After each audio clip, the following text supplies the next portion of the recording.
Hey boo, welcome and welcome back. I'm so happy you're here. In this video, I'm going to be talking about space, and not just physical space, or living space.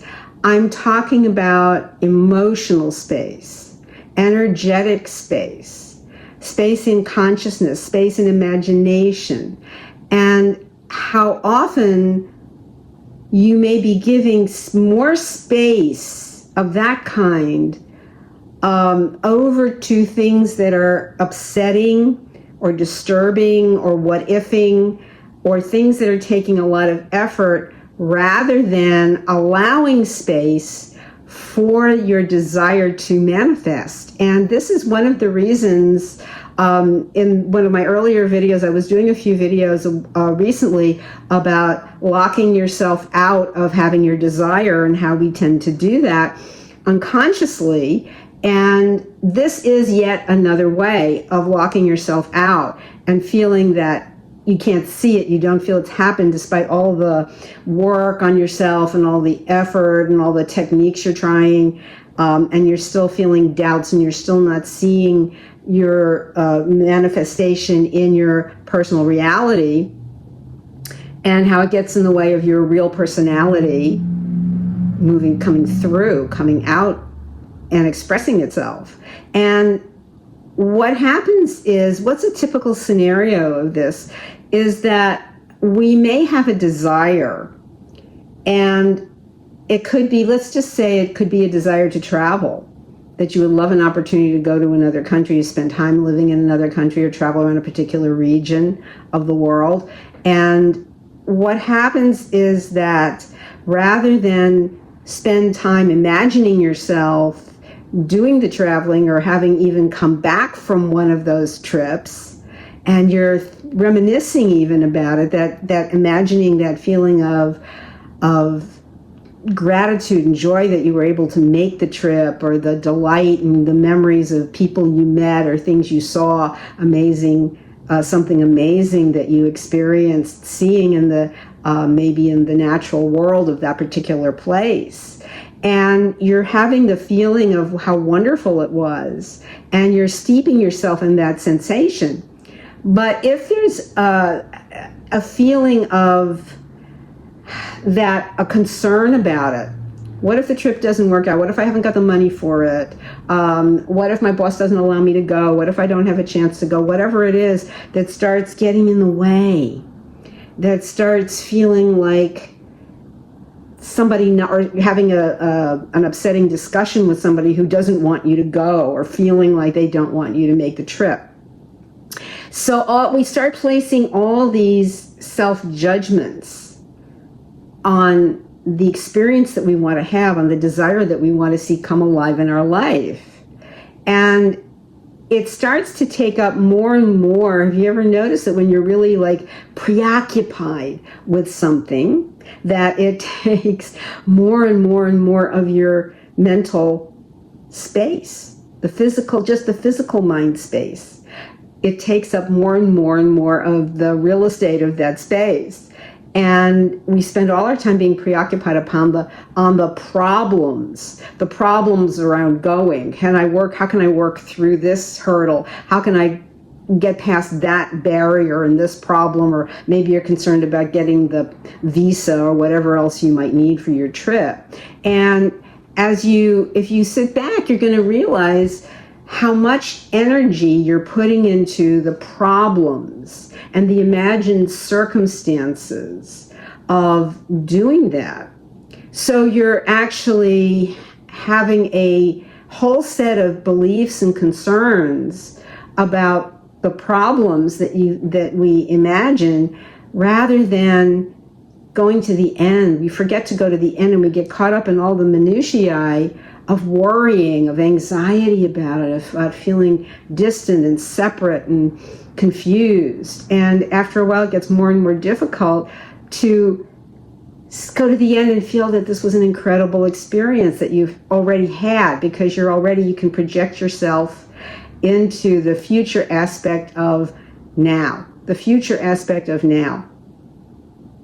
And this is sometimes called future pacing, but in essence, there is the idea of future and past and presence. It's an illusion anyway, but you're using it as a vehicle to help you to have the feeling of having achieved what you wanted. And if you're using that experience for the experience, for bringing up the emotion that you want to feel, that's great. You can explore that. But in the long view, if you're having a lot of concerns, it's going to hold you back, and it's going to make it more difficult for what you want to come into your desired reality, so that you have it, and there'll be more circumstances and incidents that will happen that would seem to create delays and obstructions and issues that are coming up.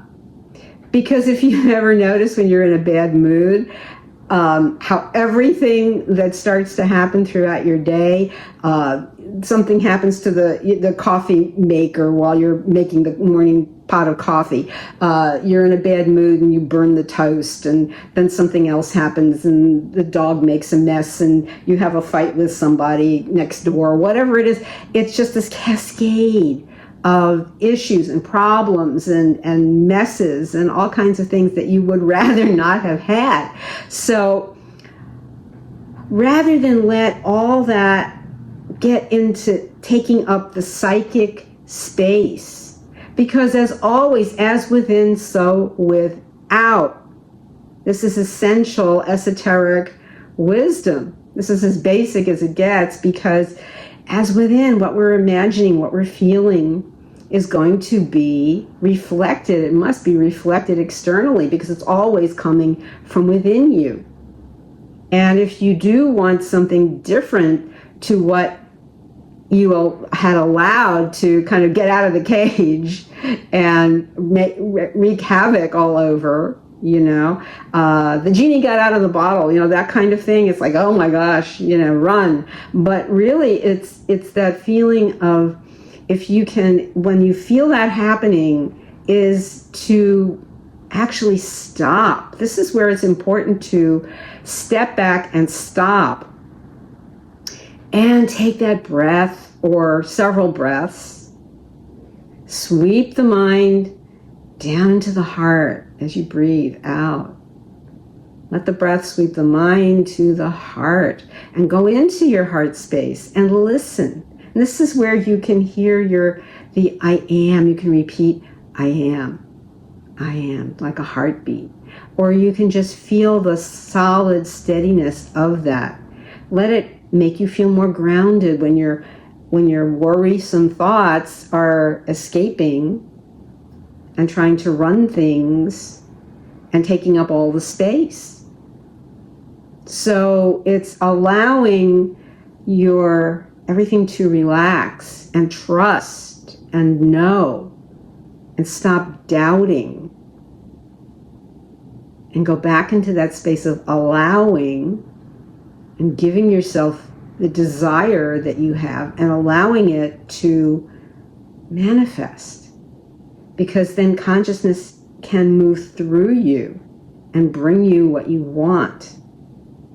And it will come easier and faster, and you will be more relaxed about it, and you will have it. It becomes part of your experience. So if this resonated with you, drop a like, drop a comment, share it, subscribe, hit the notification bell. If you want to work one-on-one with me, in the description for the channel, it's oneminutemanifesting.com/services. And if you have any questions, drop them in the comments. I'm always happy to see what's on your mind about this. And if this has been your experience, drop me in the comments. And you will see that the more you can relax and drop out of that state of giving all the psychic space, giving all the energy to what you don't want, and choosing differently and choosing what you do want, even if you have to do it again and again and again, just to remember, just to know that it is yours and that you have it now.